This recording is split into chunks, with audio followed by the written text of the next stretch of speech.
Geeks and Geekettes, once again, it's Wednesday morning. Time for another Ask Chuck Dixon, where you get to ask me, a working comic book professional, about what I do for a living. And what I do for a living is I write comic books.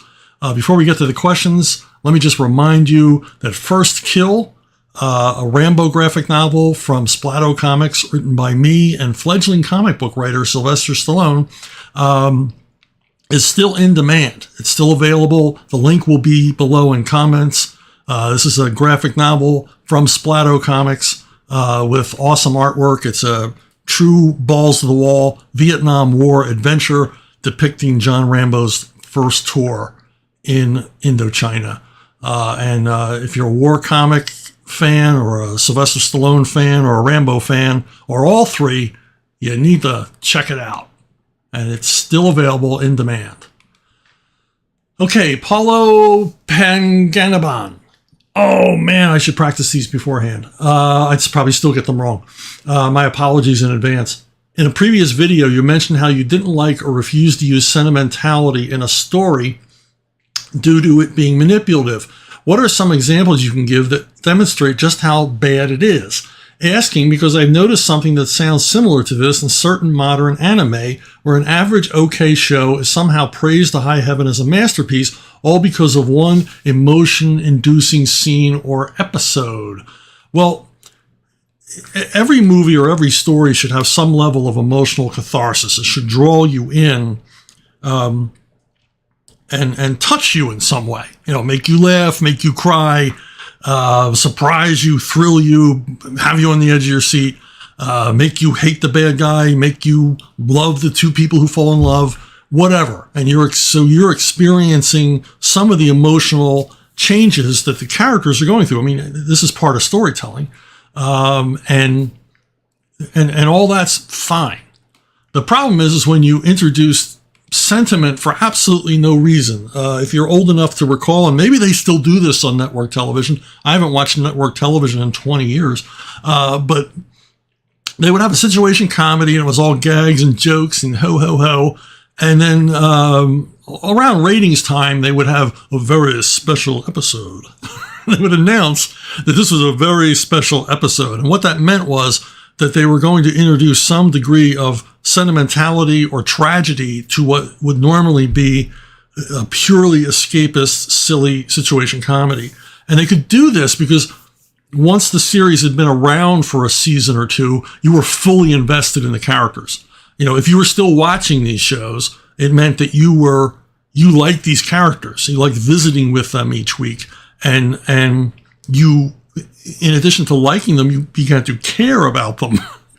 And so suddenly, in what was normally a hokey-jokey show, you know, someone dies or gets sick, or there's an accident, or someone's going to leave, you know, to go to college or whatever. And all of a sudden, you're all of this investment you have in the characters is now being misused by the creators. Instead of making you laugh, they're going to make you get you upset, scare you, make you cry, and make you get sentimental about the characters that, you know, you've come to enjoy. And this is the purest example of manipulation I can think of, is getting your reader, viewer, whatever, invested in the characters and then misusing that investment to, you know, torture them emotionally. The king of this is Steven Spielberg. Steven Spielberg and John Williams together, they work in tandem to bring schmaltz to almost every project they work on. I mean, they you know, idiotic movies like E.T. will be tear-inducing because they're working the camera, they're working all of this stuff, and the music. The music plays a big part in this. Manipulate you, you know, major chords, minor chords, they really do work on your emotions, whether you realize it or not. It's highly subliminal what they're doing to you. And so Spielberg is guilty of this more than just about anybody, you know, to get you invested in these characters by making them oh so cute and oh so adorable, and then having, you know, tragedy befall them or some crisis or whatever, and then you're like all weepy and and in this one, E.T. in particular, it's probably the high water mark or the high teardrop mark of Spielberg's work. Just mawkishly sentimental. I mean, it's like the ending of Close Encounters of the Third Kind wasn't smarmy enough. He had to make a whole new movie to reach new levels of smarm in this 80s classic that's possibly one of the most forgettable movies ever made. What's the difference between emotional catharsis and sentimentality? Well, it's a fine line. And generally, it doesn't involve swelling music to make you feel emotions that normally you wouldn't feel if you were just watching the characters interplay. To me, every movie particularly should end with some level of emotional catharsis, even comedies. Some level that you've been brought to a place emotionally and left there. And it's either satisfactory or like Casablanca or Chinatown, or it's satisfactory, like most comedies. They tie up all the loose ends at the end, and everybody feels good about everything, and you leave the theater feeling good. Or films like Casablanca, where you leave feeling unrequited. And why do you feel unrequited? Because Rick and Ilsa are unrequited. I mean, the movie does its job perfectly, but without sentiment. There's no, this is a very tragic scene at the end, but they don't manipulate you with music or camera pans or slow roll-ups from a low angle, like a certain director I mentioned before uses constantly. And, it's good stuff. You need that catharsis. I mean, that's why revenge movies are so popular, because, they build up a successful revenge film builds up a rancor for the bad guy that is then relieved by, him getting his in the end, ideally. And I remember seeing a movie called Revenge with Kevin Costner. And I saw it in Lancaster, Pennsylvania, with a largely migrant worker population or audience. And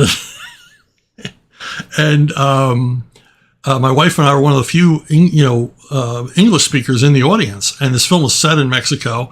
And it was this, revenge story in which at the end there is no revenge. And the audience was so angry they were standing up and shouting at the screen because the bad guy didn't get it in the end.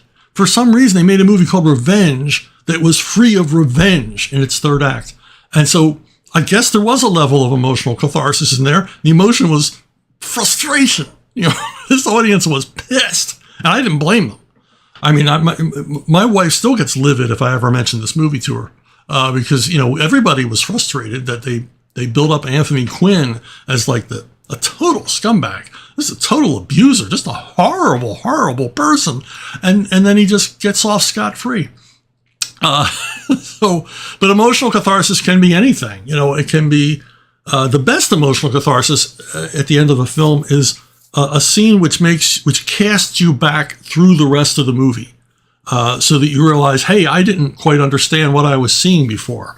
Movies like The Sixth Sense or The Usual Suspects, or one of my favorites, Citizen Kane is a classic emotional catharsis ending where the catharsis is your memory suddenly, you suddenly remember the whole film, and now you're replaying the film in your mind from a new perspective because you've been given information you didn't have before. The Conversation is one of my favorites that has this scene where it puts into doubt everything you've seen up to that point of that scene, and it makes you go backwards. Empire Strikes Back, the Luke, I am your father scene does the same thing. These are brilliant uses of emotional catharsis, rather than just pure mawkish sentiment for the sake of sentiment, just pulling stuff out of nowhere to make you sad or drippy or whatever, clutching your pearls. And but sometimes the cheap, tawdry ending is the way Hollywood wants to go because they love that stuff. And I guess audiences love it too, because a lot of these films I showed you that have, teary, drippy, sentimental endings were huge hits, and many of them considered classics to this day. But I prefer emotional catharsis without sentiment over, sitting, through a too hanky movie. Okay, Dwayne Thomas, do you like audiobooks? A female friend of mine loves them, in large part because she's so busy, and only time she's not engaged in doing something else is when she's driving alone. Listening to an audiobook fills up and occupies what would otherwise be a boring drive, and allows her to experience books for which she otherwise wouldn't have the time. I, on the other hand, have never warmed up to audiobooks. I need to read the words. I used to, when we lived in a really rural part of Pennsylvania, it was a long drive to the market, the supermarket. So, every couple of weeks, I'd have to take this long drive, sometimes with the kids. And audiobooks helped. And they helped me because they distracted me from the long, boring drive. And I think they helped the kids because they built their vocabulary. Because I was generally, I was on a P.G. Wodehouse jag, and I was listening to a lot of P.G. Wodehouse. Because quite aptly, P.G. Wodehouse is very PG, so the kids can listen to it. They're not going to hear any, cussing or any nastiness. I kind of got in the habit of listening to audiobooks, and this is back when they were on tape. And you could rent them. You could rent them from, audio tape houses. And I got in the habit, and I guess it's maybe a bad habit, because I still listen to audiobooks when I go to sleep at night. Well, I fall asleep to an audiobook. It's probably a terrible, terrible habit. Probably trains me that whenever I hear an audiobook, I'm going to doze off. Much like reading a book at bedtime will train you to fall asleep while reading. But generally, if I'm listening to an audiobook while sleeping, I can't listen to a book I've never read. So I have the benefit of I've read all of the books that I have in my audiobook files. And particular favorites are George MacDonald Fraser, Richard Stark, a good Sven Hassel, Nazis killing Soviets kind of book. And of course, again, P.G. Wodehouse. So, and the reason I listened to it only if I knew the story is because when you listen to an audiobook as a bedtime activity, and it's a new book, you're going to lose the story. You're going to lose the story entirely, unless it's a Western. So I listen to books that I already know and love. And even if I get lost or forget or don't realize where I left off because I fell asleep, I already know the story. I can even skip ahead to my favorite parts. And for the most part, somebody mentioned this. So I read an article recently, within the last couple of years, that said, if you don't have a lot of time to read on your hands, read a good book. Even if you're not going to finish it, because at least you're exposed to some good writing. Or just pick up an old favorite and reread it, and then start anywhere and reread it. And that, for me, is what these audiobooks accomplish. I get to hear the language. I get to hear the writing. And I enjoy it, even if I don't listen to the whole book at one time or even finish listening to the book. It's like revisiting an old friend to me. I don't listen to them much in the car because I live in Central Florida, which has turned into Long Island since I moved here. So nothing is far away. Nothing is far enough away for me to get engaged in an audiobook while I'm driving there. But if I make a run down to Sarasota or someplace like that, I might put on an audiobook. So there you go. That's all you need to know about me and audiobooks. Too much information. Ophi, or Ofe. What comic book do you think you have been asked to sign the most? Well, Robin, the first Robin miniseries, I signed a ton of these, both at store appearances and for Home Shopping Network. For a while there, I was making more money signing comics than I was writing comics. So I would sign for Home Shopping Network and what's the other one? I can't remember the other one. And I appeared a couple of times on Home Shopping Network because their their headquarters was only 45 minutes from my house, and they would send a limo, and it was wonderful. And but I signed literally. If I've signed less than 50,000 of these over the past 30 years, I'd be stunned. But yeah, signed a lot of them. Also signed a lot of the #1 of Robin's monthly when the monthly comic started, as well as Nightwing #1, and of course Vengeance of Bane. And all of these I signed for the different shopping outfits, television shopping outfits. But I think the granddaddy, the king, the biggest one of all the ones I've signed is Punisher Warzone #1. And it's generally signed. This was a cutaway cover. The title was die cut out of the cover and printed on actually the first page of the comic. And so often you'll find my signature on the inside below the Punisher Warzone logo. And I signed, I don't know how, untold thousands of these for the online or on TV shopping channels. And I sign them every time I go to a store appearance or convention. People mail them to me to be signed. I often joke that if you have one that's not signed, it's probably rarer than one that is signed. That's probably not true because this book sold 3.5 million copies. So I don't think I'm anywhere near signing everyone in existence. But there's a hint for you. Don't overpay for this as a back issue because there's literally millions of them out there. This is not by any means a rare comic. So yeah, that was an interesting question. Very, very geeky, but I like very, very geeky because I am very, very geeky. Joshua Ignatowski. During your time as a writer for Batman, how were you able to write new story arcs for such an iconic character who'd been around for so many years without falling into either ditch of 1, causing the character to change too much from his iconic self, or 2, making the character experience so little that the story felt static? Well, that's the challenge of taking on an iconic character like Batman or Superman or Spider-Man or Wolverine or whoever you take on, Sherlock Holmes, Tarzan. The list goes on and on. And what are you going to bring to the title? What are you going to bring to the character?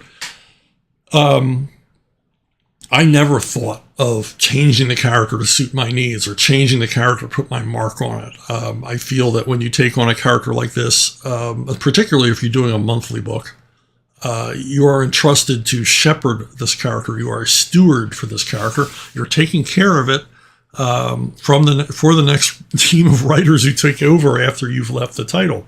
So you have to be very aware of that. These are very, very valuable properties, very, very valuable franchises, and you don't want to go messing around with them too much because more than putting your mark on it, sometimes you put your stink on it. Like the writer who thought that he would include incontinency as part of Batman's origin. That's going to follow that writer to the end of his days, if I have anything to do with it. So yeah, you don't want to go changing the character a lot. But that doesn't mean you can't explore aspects of the character that already exist. And my favorite, of course, is exploring the logistics, particularly of a character like Batman. How exactly does his life work? How does he make that happen? When does he sleep? The Batmobile raises question after question about its very existence. The rest of his gadgets and conveyances and what's Bruce Wayne's day-to-day life like? Things like these that can be explored as part of a larger story. These aspects brought forth to help make the character seem more real. That's what I like. And by doing that, you're not really changing anything. You're enhancing the character rather than changing it. You're answering the imponderable questions about the character, which is basically the Superman comics from like 1955, 1965. All they did was answer questions about Superman. How does he cut his hair? Where does Clark Kent get his glasses? They never did a story about that, unfortunately. But the most important thing and the hardest thing, the real heavy lifting, to me, is to not make the comics all about the character all the time, which a lot of writers tend to do, but to come up with really solid action stories and place the character in them. I think that's why The Punisher is so easy for me to write, because he's so easy to insert into almost any chaotic situation, which he goes on to make more chaotic. In the case of Batman, he lives in this kind of, crime-ridden fantasy town, like of Gotham City.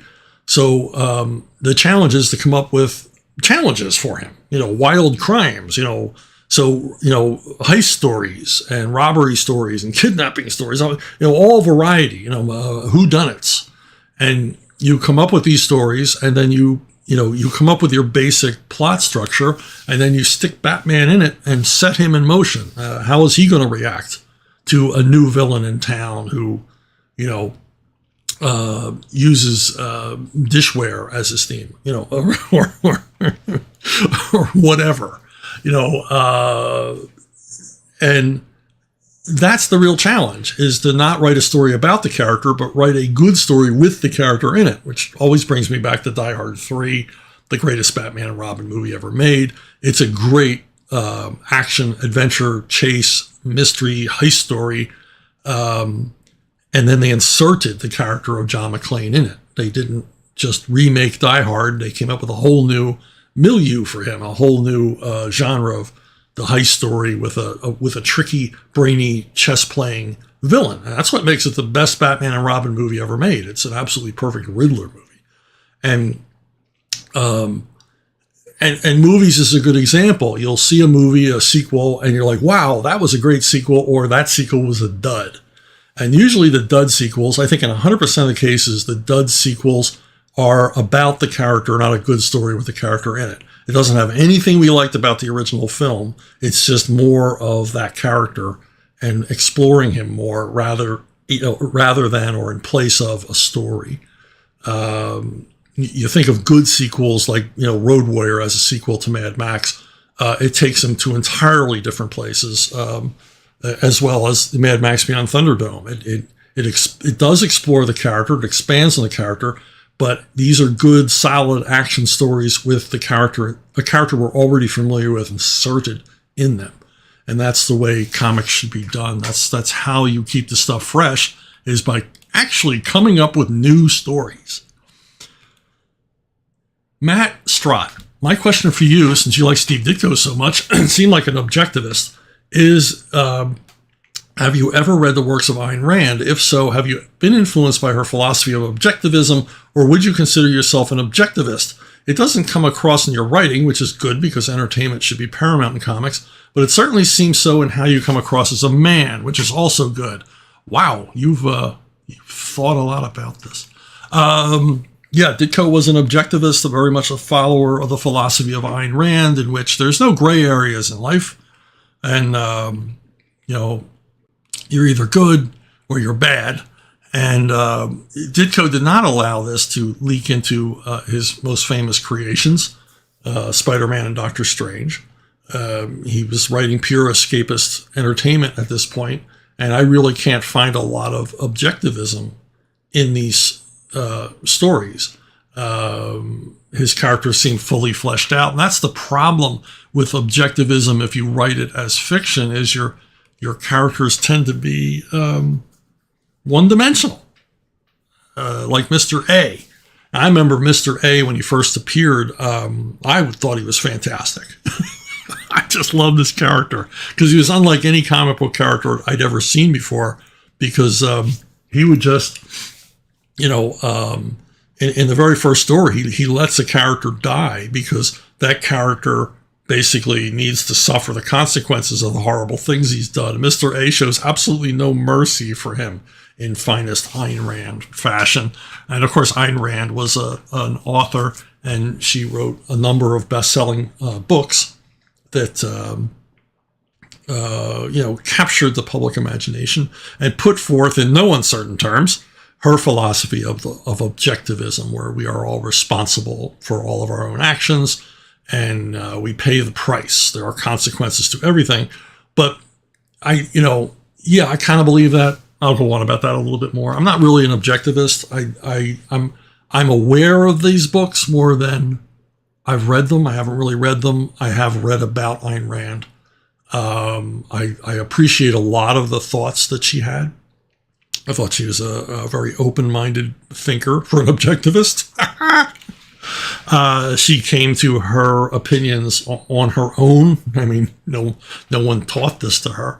But what I think anybody who's a creator owes to Ayn Rand, whether they believe in her philosophy or not, is she was very much proponent of the freedom of creators, particularly in the book The Fountainhead, in which her lead character is an architect who will not compromise. He will not compromise on his vision. He will not bend his skills to the wills of others when he believes that he is right about something.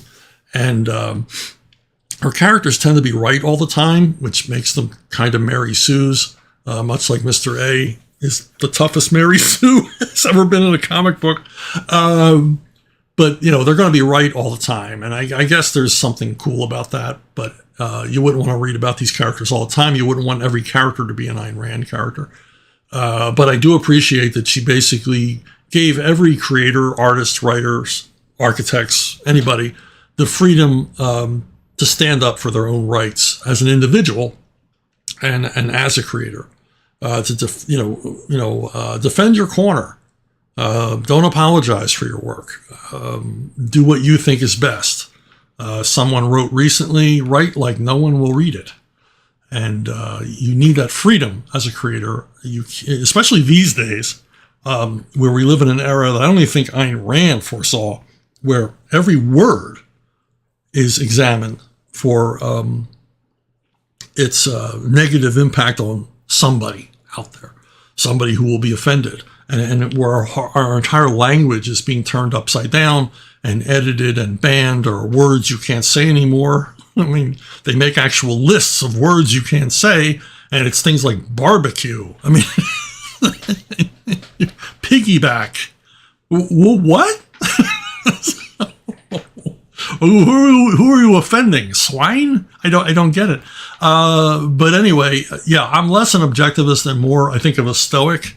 And I think I'm just a stoic by nature, not necessarily because I studied Epictetus, the granddaddy of Greek philosophers who came up with the idea of stoicism. And stoicism is that you basically approach life on your own terms, and you don't compromise. And I said to someone recently, I would rather like go into the woods and live in a cabin than compromise. I can walk away from it all. And I've done that in my life. I've just walked away from things that just weren't working. I took full responsibility for if I had messed them up. But when I was done with them, I was done with them and no longer wanted to participate. And, a lot of times in comics in particular, I was asked to participate in projects that I didn't like, and I just simply refused. And Epictetus, in fact, never considered it, as Epictetus said once in the most famous story about him, that he would not even consider compromising his principles. And I think you kind of need that, because you're going to look back over your life and say, man, I really caved in that moment, and I shouldn't. And what would my life be like now if I hadn't? So, yeah, it's probably what's gotten me in more trouble than anything else is, I'm speaking my mind, and let the chips fall where they may. I'm not out to hurt anybody, but, if I step all over your learned ideology, no apologies from me. Dan Battles. Afternoon, Mr. Dixon. I was wondering if you could talk about Archie Goodwin during one of your upcoming episodes, like this one. I just started reading volume 1 of the Creepy Archives from Dark Horse, and in the foreword, there's mention of how great a guy Archie was. What were your interactions with him like? Archie was famously the nicest guy in comics. There's a great story, and it's not an urban myth. It was told to me by people who were there. Both parties, actually. So Archie had Walt Simonson into the offices, and they were sitting in Archie's office talking because they were good friends, having created the revamped and rebooted Manhunter together. And some publicity flack at DC was giving a tour It was either a press tour or fans. I don't know who she was touring through the building. And she pokes her head into Archie's office because the door was open. And all these, looky-loos poked their heads in too. And she introduces Walt Simonson first. And, this is Walt Simonson, the nicest man in comics. Well, Archie bolts out of his chair and starts screaming at them. I'm the nicest guy in comics. I'm the nicest guy in comics.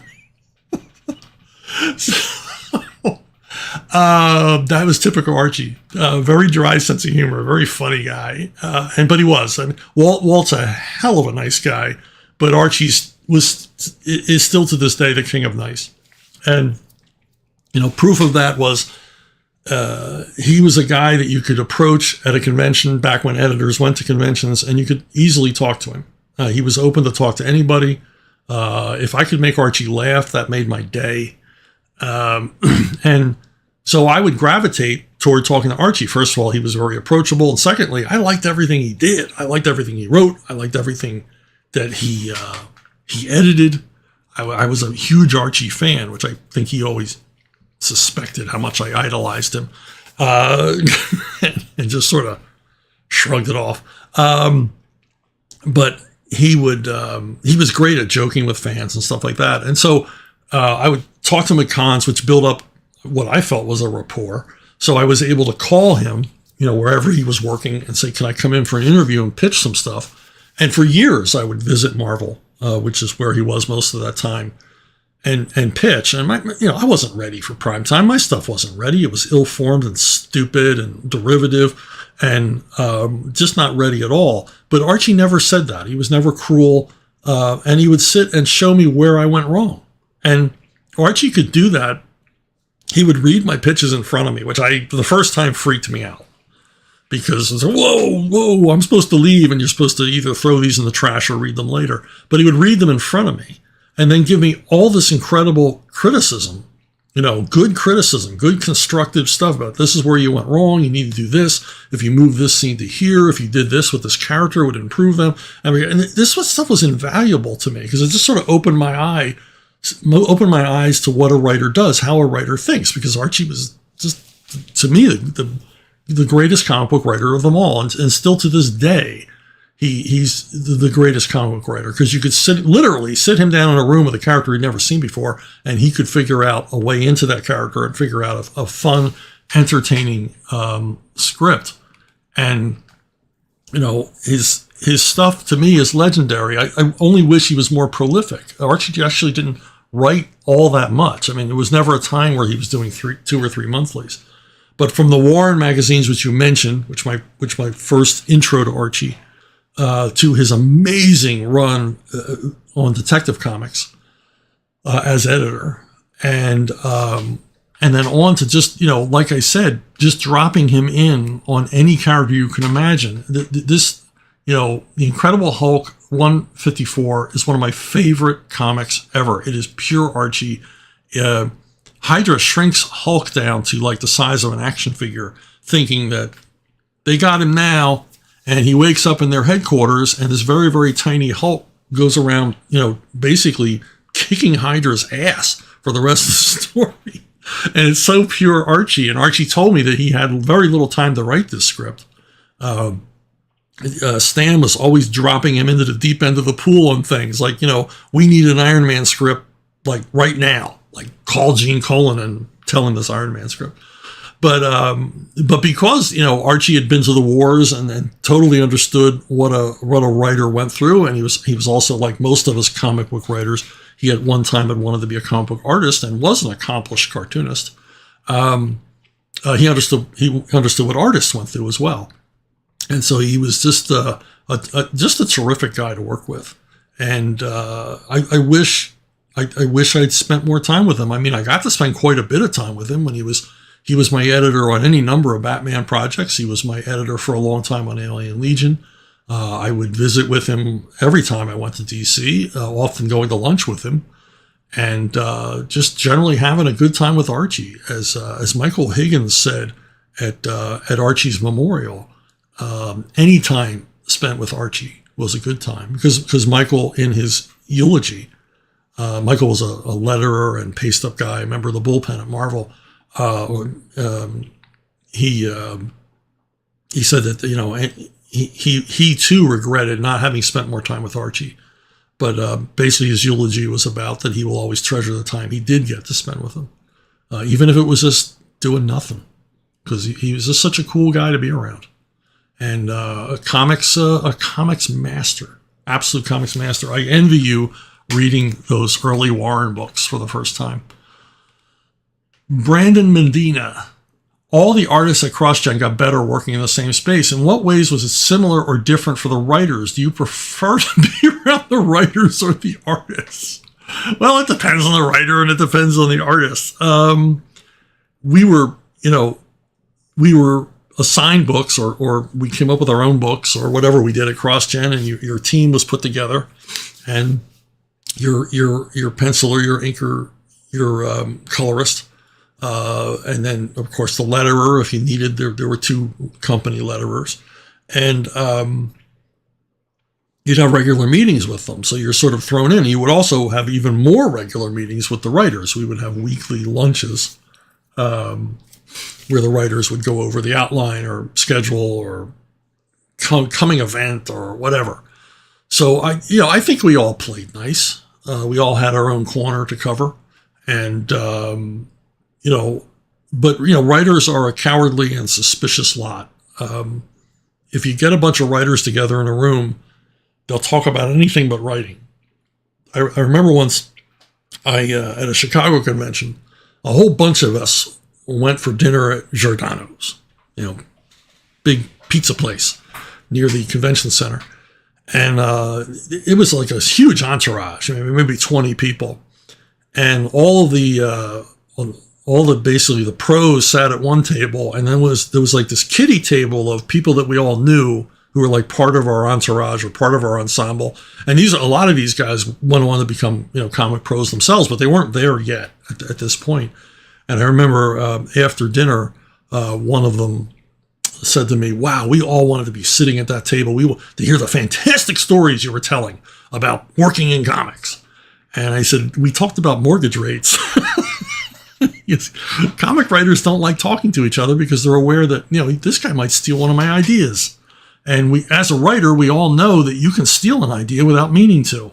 You can hear a great idea and 2 weeks later completely forget where you heard it and think you thought of it yourself. And then, of course, there are writers who will simply steal from you. There are even writers who will simply ask, "You have any good ideas do you have any plots you can give me for my book?" And I'm talking about top talent. I've run into top writing talents who said, "If you ever come up with an idea for one of my books, please let me know." Because they were, getting to the point where they'd be bereft of new plot lines. So it's, the thing about working CrossGen is that every writer wrote differently. The guy I was most simpatico with was Tony Bedard. Tony had the office next to me, and Tony wrote in much the same way I did. He thought of the big scene, wrote the thing around it, was conscious of putting humor in. Tony and I write very similarly, and I would go by his office and see him, staring at his screen, either staring at his screen or typing away furiously. And I'm sure there were many times he walked by my office and saw me doing the same thing. And I never saw the other writers really doing that. So I'm not sure how they turned out their work. I know Ron Mars had an entirely different way of approaching his work than either Tony or I did. And Barbara Kiesel was the other in-house writer, and she always wrote with the door closed. So I don't know what was going on in there. I don't know, if she was climbing the walls or if it was just, flowing from her fingertips effortlessly. I have no idea. So, but Tony and I think were the most alike, and therefore we had an easier time talking to each other. I remember a long car ride with Ron Mars one time in which 2 of us barely said a word to each other. And it wasn't because we were mad at each other. It's just because it's 2 writers. It's like 2 hamsters in a cage that's too small.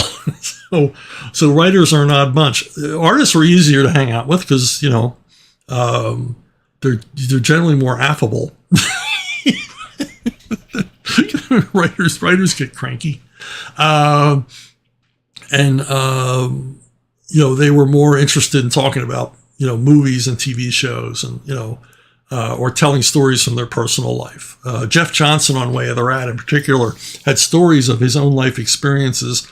He was one of those rare guys where we would go, yeah, tell us about that again. He'd go, oh, you guys don't want to hear that story. Yeah. And there was like a dozen guys crowded around to hear the same story for like the 10th time. Because Jeff was such a good storyteller and the stuff that happened to him was so amazing. It was like a bunch of kids at bedtime, tell us a story. So, that kind of stuff was fun. And you can't recreate that working remotely, that kind of camaraderie and sharing. I made a lot of good friends at CrossGen, and they continue to be friends and continue even to work with some of them. And it was a good time had by all. But yeah, it was a different experience having to hang with writers. But, generally it was good. I mean, I've had bad times hanging with writers, but this was good. And we saw each other a lot. Saw each other every day, going to lunch, going to social functions, and all the rest of it. Because of the way CrossGen was run with the Big Uber Story, we were always having meetings about the Big Uber Story, which I generally was silent throughout because I hated the Big Uber Story. But, I participated as much as I could.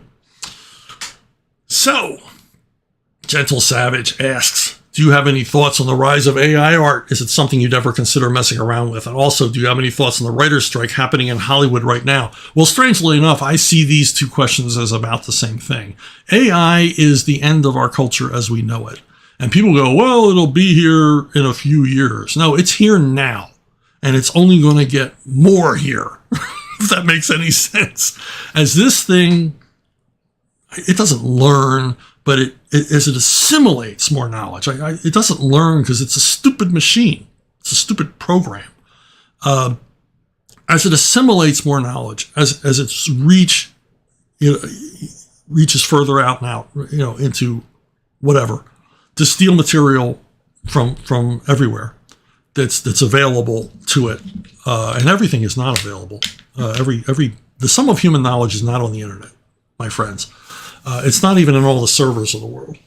But the AI believes this to be so, and the creators of AI, who for whatever reason want to create this digital demagogue, they're out to end our culture because I keep hearing idiotic arguments, and they are idiotic. I mean, somebody recently said, I was complaining about AI, and somebody said, well, they said the same thing about the printing press. Okay, who said the same thing about the printing press? And if they didn't like the printing press, how do we know what they said? It's like the dumbest argument ever. What did they say about the printing press? No, they're saying about AI what they said about the telegram and the telephone. That's going to make our lives better. When the telegraph was invented, its purveyors promised that it would be the end of war because it would be the end of misunderstanding. And this same promise was used to sell us the telephone. It was used to sell us the internet.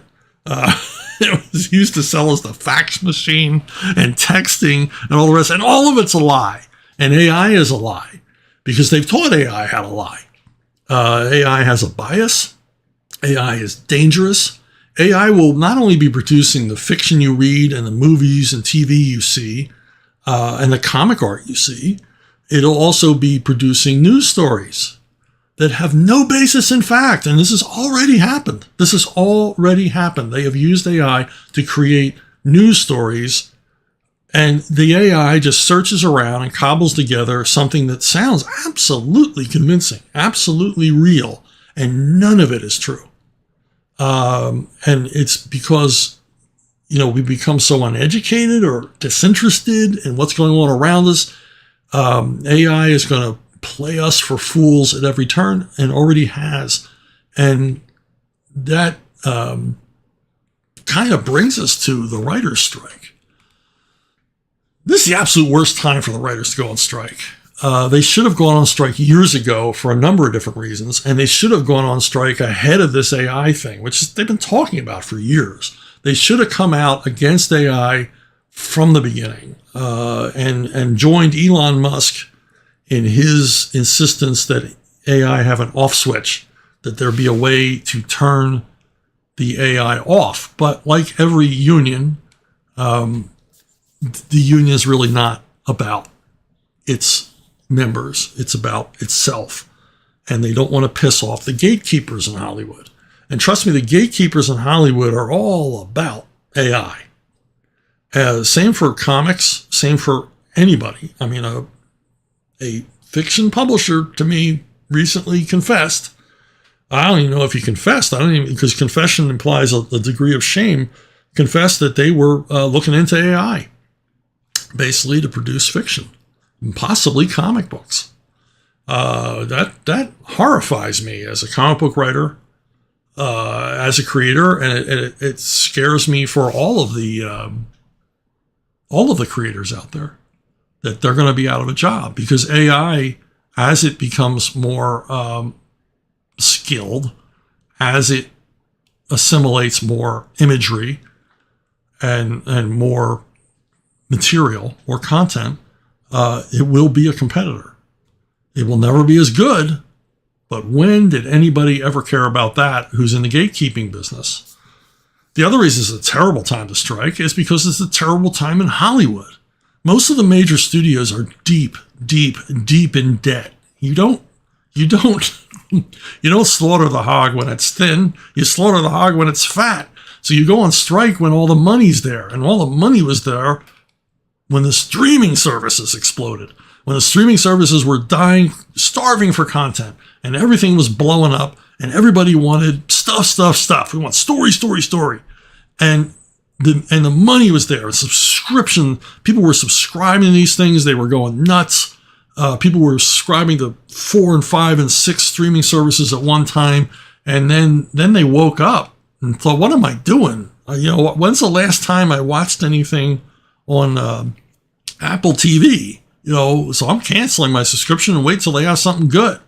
And of course, Disney, doing everything it can to shoot itself in the head, has lost millions of subscribers, which means the money they laid out for content, which is second only to Netflix, is now in jeopardy because they produce material that millions of people decided they don't want to watch. And they're gone. And I think a lot of the Disney subscribers are gone for good. They're not waiting until Disney gets something they want to see. They're just disgusted with Disney and they're out of there, particularly parents with children who don't want their kids watching the material on Disney Plus, the open political propaganda that is so much a part of Disney Plus, and they don't want their kids watching it. And you know what happens when that happens is those kids grow up, they grow out of Disney Plus, and the parents never resubscribe because those kids are gone.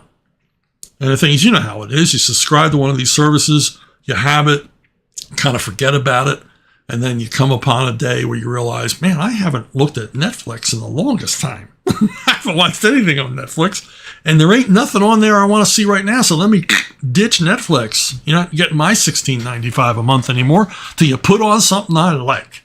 So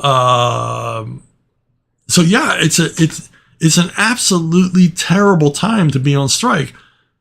And I've had people say, well, they went on strike over the streaming revenues back in 2007. And I'm like, yeah, well, 2007, that's great. But in, I believe it was 2013, Netflix began making their own new material. And that was a huge change to the entertainment business. Because now streaming wasn't just going to be old TV shows and old movies. It was going to be new stuff, like destination TV, like must-see TV, without the confines of the FCC or even cable regulations. And so the streaming services could go wild. And I was there. I was there at the moment, at the time. It was one of those rare things where you're at a place and it turns out it's historic. I was at a broadcasting convention in Miami when it was announced that Netflix was going to start creating its own content, starting with House of Cards. And it was like Day of the Locust. Everybody's heads exploded.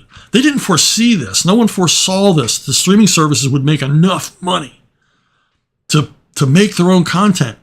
And what a lot of them didn't realize, and I realized early on, and I got to meet the woman who was head of programming at the time. And this woman looked like a deer caught in the headlights.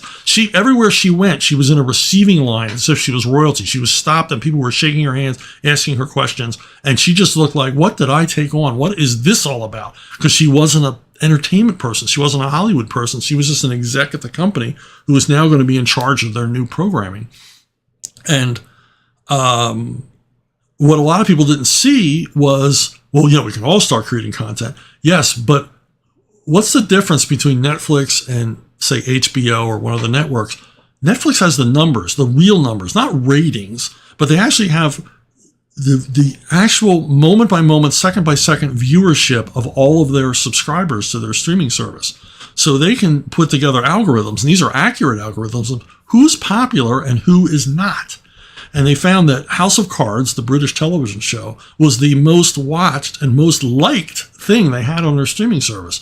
And then they looked for actors to cast in it. And they looked, well, a lot of people, and this was years ago, obviously, a lot of our viewers, a lot of our subscribers really like Kevin Costner, and he's not that expensive. So they cobbled together a product that was literally computer programmed to be popular. And that was Netflix's model for a long time until the wheels came off and Hollywood got involved in Netflix. Hollywood forced Netflix into a Hollywood model of, risk aversion and everything else based on nothing but, gut feelings. Bad way to go. But this is when they should have struck. This is when the writer's strike should have happened, or they should have made their demands. So it's like, if you're going to be creating new content, we want a bigger piece of that new content. We want to be at the table, as it were, striking deals, because everybody knew that if this was successful for Netflix, and laughably there was some question, well, will this work out for them? What are you, stupid? Of course it's going to work out for them. They're going to get new subscribers because that's what they're all about. And so Hollywood got their heads around the fact that you could have a streaming service tentpole feature. You could have a streaming service. I mean, Will Smith's first movie for Netflix brought in 15 million new subscribers. Now that's, at the time, that was $10 a month. And if even 5% of them keep their subscription, that was like one of the most profitable movies ever made, because that's $10 a month every month for a year. That's, that's a lot of money. I can't do the math in my head, but that's Hollywood's summer blockbuster money. That's Star Wars movie money for this silly Will Smith feature, which probably cost $150 million to make, but they got all that back. Well, that ain't happening anymore because they've overextended themselves. There's too much competition in this arena, and everybody's dialing back. The studios are dialing back. The streaming services are dialing back. And if you need any other proof of the streaming services dialing back, I think I've mentioned this before in videos. There's never been more horror movies in production from the major studios right now than there are right now. And that is a leading indicator of the studios cutting back, because you can make a horror film for about $5 million that you are pretty certain will do $60 million box office, and possibly more. So every studio has more. Never before have there been as many horror movies, because horror movies are easy money.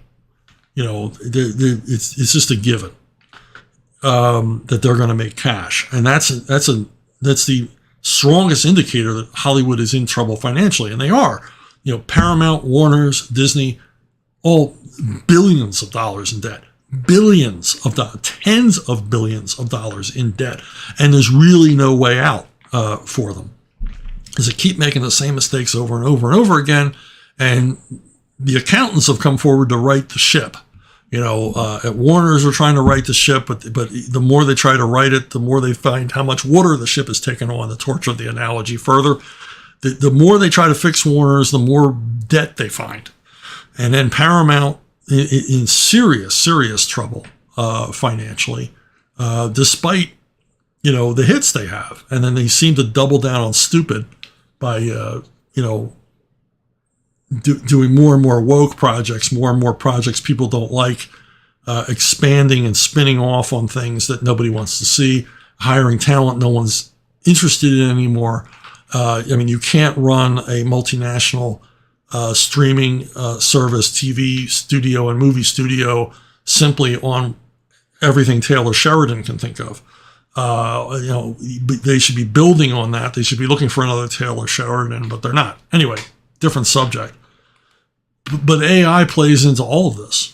And AI is going to make everything that the writers are striking about irrelevant, because the studios, publishers, everywhere, trust me, you have read web content written by an AI. And the studios are already looking at hiring writers simply to rewrite what the AI has done. And when you think about it, the producers have been using AI for years, even though it's under a different name. They use these programs, these screenplay programs that will help you, quote, I'm doing air quotes, quote unquote, correct your script or suggest scenes or say, well, this screenplay needs this, or you need to cut that. No, a computer doesn't know what you need to cut. That's why we have stupid, unsurprising, unchallenging movies now. But these totally forgettable CGI monstrosities that you walk out of the theater and there's nothing to talk about at dinner because the movie was so unremarkable. And yet you have this feeling that you enjoyed it while you were watching it, but it's a hollow feeling. And AI is only going to multiply that, because these producers have been using these programs, or insisting screenwriters use these programs, or using these programs to inform themselves about writing something they know nothing about, in order to create these, these forgettable, oatmeal movies. They're kind of filling, but then it's over, and I really don't want that again. So cold oatmeal. So AI, huge danger. Resist it at every step of the way. We must fight this as a culture. And writer's strike, boy, you guys missed the boat. You missed your cue, and now it's too late. And now you've basically struck at a time where you're going to remind the producers and studios that they really don't need you all that much. And I've already heard that some of the studios are using the strike as a means to cancel a number of writers' contracts. So it's already in motion. You're going to make the writers irrelevant. Hollywood studios have always hated their writers, and now they're going to be able to put that hatred into action. Hey, sometimes there's questions I don't answer. And you write them, I get them over and over and over again. And it'll be like, Chuck, what do you think of Joe Slobotnik's run on Captain Potato Salad? I was like, okay, well, I didn't like Joe Slobotnik's run on Captain Potato Salad, but I'm not about to share that with you. Hey, what do you think about that new series, Fabulous Man? I didn't watch it. And I don't intend to. I recently had someone give me a deadline that I had to see the new Guardians of the Galaxy movie so that I could talk about it. And it's very nice that you invited me on your podcast to talk about the new Guardians of the Galaxy movie, but I probably won't see it for months. I'll see it when it comes on Blu-ray, if at all. So I get that a lot. Now, I don't want to say, don't say, hey, Chuck, what do you think about this? Hey, Chuck, what do you think about that? Because a lot of times it'll be things that I liked or enjoyed or have something to tell you about. But I'm not going to, as I think often these questions do, they propose something they know I'll dislike, and then they'll have the fun of listening to me trash it on this channel. And I'm really not here. I know a lot of people, make their hay doing that, but I'm really not here to explore things I don't like. As simple as that. I don't really enjoy jumping up and down on some other creator's creation, no matter how much I might loathe it, especially publicly, because that to me is not fun. I'd probably have 10,000 listeners if I did that every week. Chuck trashes this guy, Chuck trashes this woman. This comic goes, into the thresher with into the wood chipper with Chuck pushing it down. I really don't want to do that. But don't hesitate to ask me these questions, but don't be surprised if I don't answer them. So if I don't answer your question, hey, Chuck, what do you think of this? It means I either don't know anything about it, have no opinion, or really didn't like it. So there you go. If you have any of those kind of questions or any other kind of questions or pictures of your doggies or kitties or whatever, send it to brunobookstore@gmail.com, brunobookstore@gmail.com. It's the most reliable way to reach me. You can ask me questions below in the comment section here. You can go on Facebook, you can go on Twitter, and ask questions there, but I might miss them. But I never miss questions, even the ones I don't answer, on brunobookstore@gmail.com. And by the way, if I haven't answered your question, I have no animosity towards you. It's just I get a lot of emails, and I can't directly answer all of them. I try, but if I don't answer your question on this channel, no matter how many times you've asked it, I'm not ignoring you. It's just I don't have anything to say about that subject. To make that absolutely clear. What I do have to say is, before I say goodbye, Siege of the Black Citadel from Arkhaven Comics. It is available at Amazon. It is available at Arkhaven, Barnes & Noble. It is the first of a planned trilogy of Conan novels. I've already completed the second one. I am well past the halfway point on the third. And I appreciate you checking it out. If you buy it directly from Arkhaven, in addition to the paperback, you get a free ebook. How about that? There's a deal for you. So thanks for listening. Thanks for watching. And I'll see you all down